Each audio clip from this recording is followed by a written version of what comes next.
Hey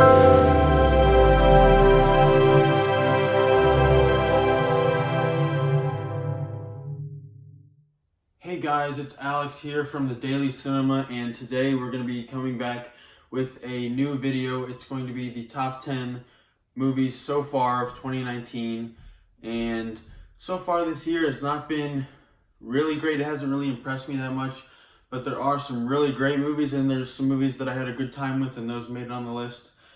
And don't be mad at me with some of the movies that are going to be on this list. I know for some of them, I'm going to be one of the 2 people that like the movie, but hang in there with me and we will go through my top 10 movies of the year so far. This is going to be based on enjoyability and quality, so some of these movies are really high on enjoyability but really low on quality, and then vice versa. So yeah, if you like what you see, make sure to subscribe, and also check out my Instagram at The Daily Cinema, where I have reviews, news, basically anything you could possibly think of regarding movies. So yeah, let's get into it. Coming in at number 10 is Pet Sematary.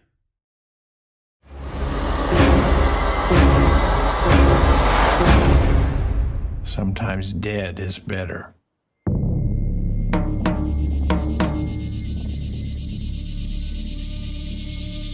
I hadn't seen the first movie when I saw this movie, so I didn't really know what to expect. The previous Stephen King movie was It, and that basically blew my expectations out of the water. One of the best movies of 2017. And when the reviews first came out for Pet Sematary, I was kind of hesitant and lowered my expectations quite a bit because the reviews weren't so hot. So I kind of went in with lowered expectations, and I came out actually really enjoying the film. It really is truly scary, and I think it's a very well done movie. And I don't really agree with some of the criticisms, that being maybe the first half was a little bit too much setup, and then once it got to the third act, it didn't really pay off because the whole first 2/3 were not really as entertaining as they could be, which I don't really agree with that. I felt like from beginning to end, the tension built all the way through, and the only complaint I can really give to this movie is that some of the character choices don't really work that well or make sense whatsoever. And towards the third act, I feel like it ditches story and character out in favor of gore and just sheer shock factor. And while that does work in some aspects, I feel like it kind of takes away from the rest of the movie in that it just goes for the over-the-top bloody scares when it could have relied more on story and character. But I really walked out enjoying the movie. It scared the hell out of me, and I don't think I'll watch it again, but I really did enjoy it. Coming in at number 9 is Serenity.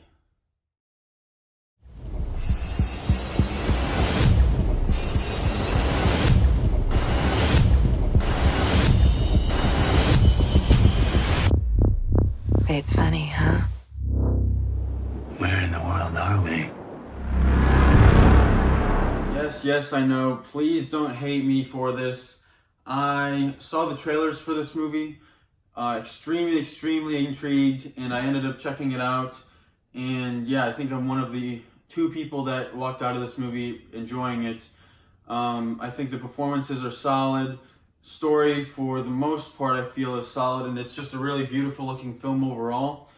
And the only fault that it has in my book is the ending twist. I'm not going to reveal it if you haven't seen it, but most of you probably won't see it, but I'm still not going to reveal it.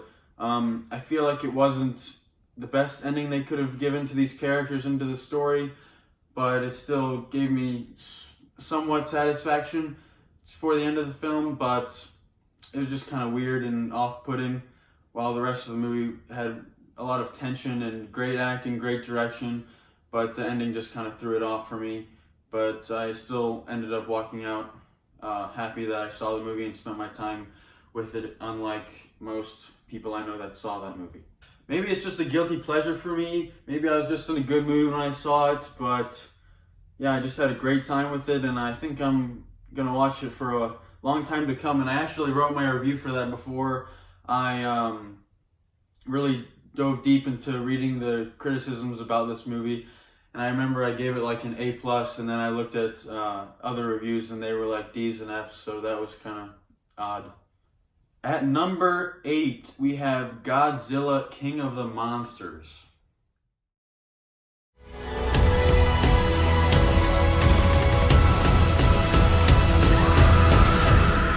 This is Godzilla's world. We just live in it. Damn right.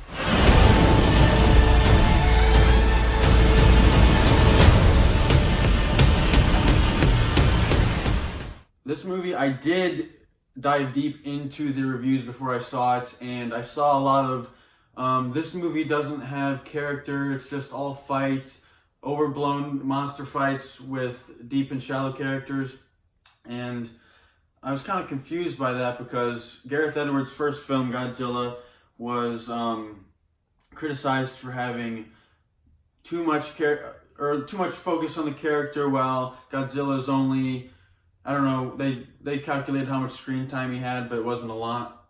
And I feel like in this movie, they absolutely turn that around, and while that detracts from the characters, it helps out the goal of this movie, which is Godzilla, as the title says. So you get constant monster fights, and they're awesome, destruction everywhere, but the characters are kind of lacking and just plain stupid, in my opinion. But that's not what I went to the movie to see. I went to the movie to see awesome kaiju monster fights, and that's what I got. So I walked out happy, and it's in my top 10, so there you go. At number 7, we have Glass.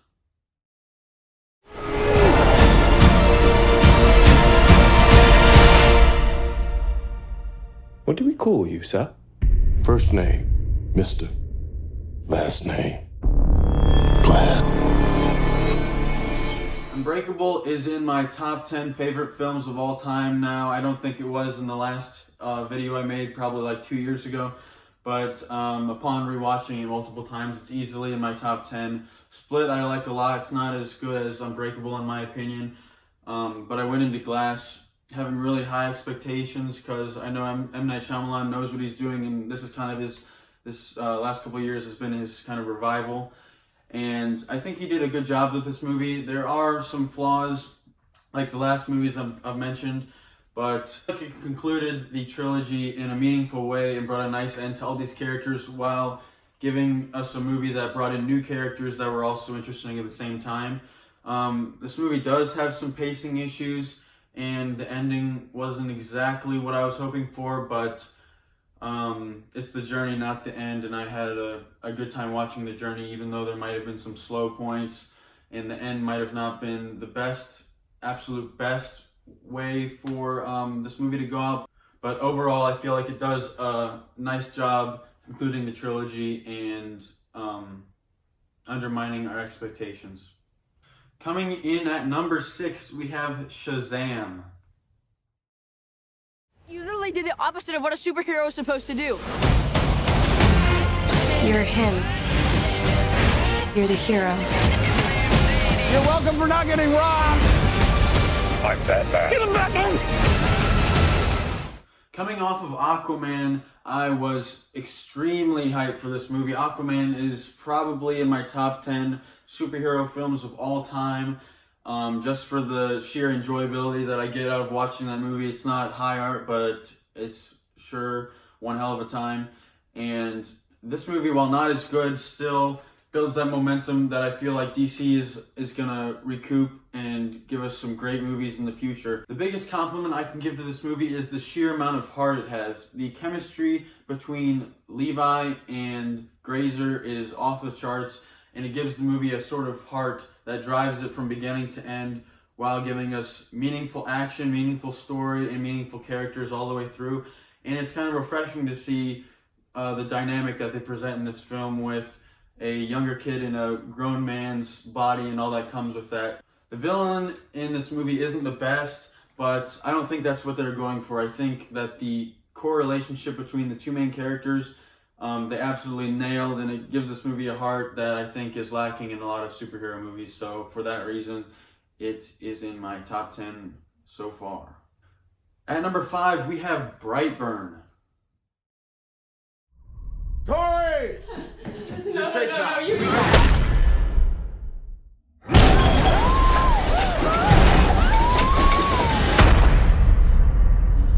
Brightburn, like Shazam, is a superhero movie or supervillain movie that changes the genre up in new and interesting ways that really captivated my attention and made the enjoyability through the roof with this movie.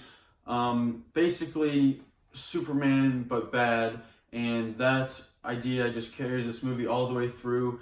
It is intensely gory, very dark, not many moments, if any, of levity, and that was absolutely amazing to me.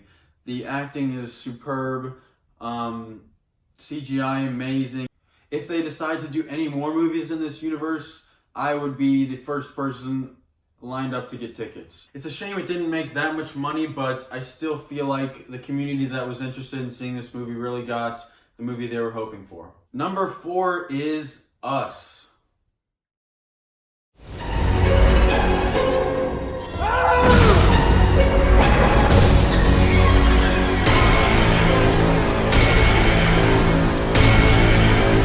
Be careful.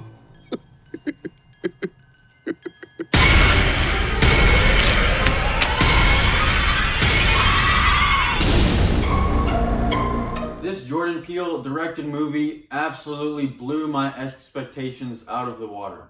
And I am still struggling to figure out whether I like this more than Get Out. Enjoyability on this movie is probably a little bit higher than Get Out, but all the deep messages and the meaning of Get Out probably still bumps it a little above Us for me. But this movie easily, as I said in my review on my Instagram, for me it's an instant classic. It's a horror movie, but has comedy and suspense all the way throughout, and I think they find the perfect balance between the two while giving us great performances, great storytelling, and some great twists along the way.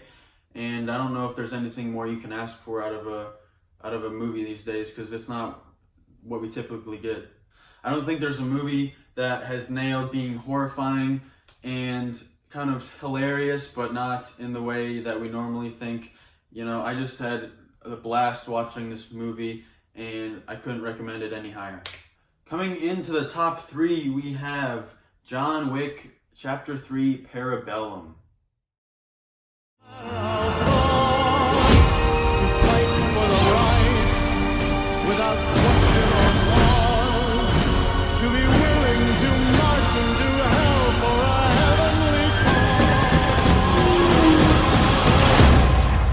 I just got back from seeing this a second time, taking my dad to see it for Father's Day, and I don't think there has been a movie that has as much action at such a high quality while also giving us interesting characters and interesting character dynamics. And it just blows my mind how they can do some of the stuff in this movie.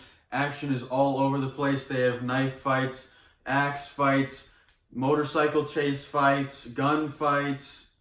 Basically, you name it, they have it, and it's just a blast. 2 hours in the theater watching Keanu Reeves do his thing in these John Wick movies is beyond entertaining, and that holds true with this third installment, and I cannot wait for the fourth one.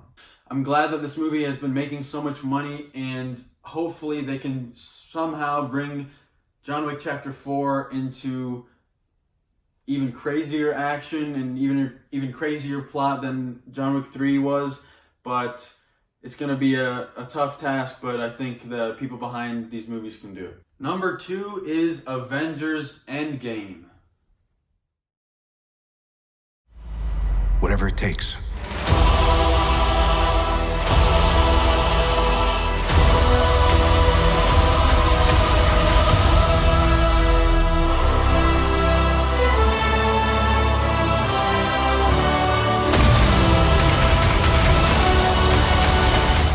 Endgame successfully culminates the entire MCU in one 3-hour movie that somehow manages to tie every loose end up in a perfect bow and just deliver 3 hours that I'll never forget seeing in the theater 2 or 3 times.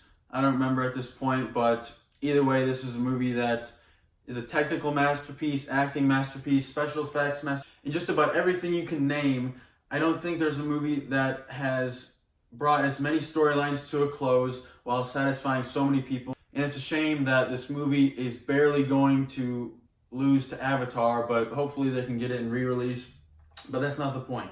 The point is this movie was a great ending to the 22 film saga that we got, and I couldn't be happier and I couldn't be more excited for the future. I think Robert Downey Jr. should be at least nominated as of now, given the performances we've had this year so far.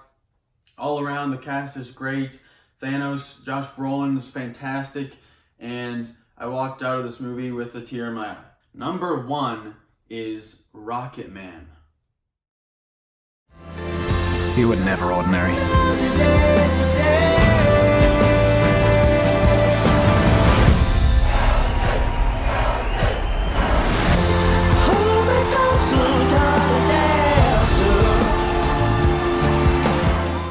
The trailers for this movie didn't really wow me, and I can honestly say, walking out of the theater, I couldn't have been more pleased with what I saw. It holds nothing back in terms of showing Elton John's personal life and everything he was going through, all the darkness, as well as bringing in that Elton John personality that everyone loves into the musical numbers or even just character-on-character scenes.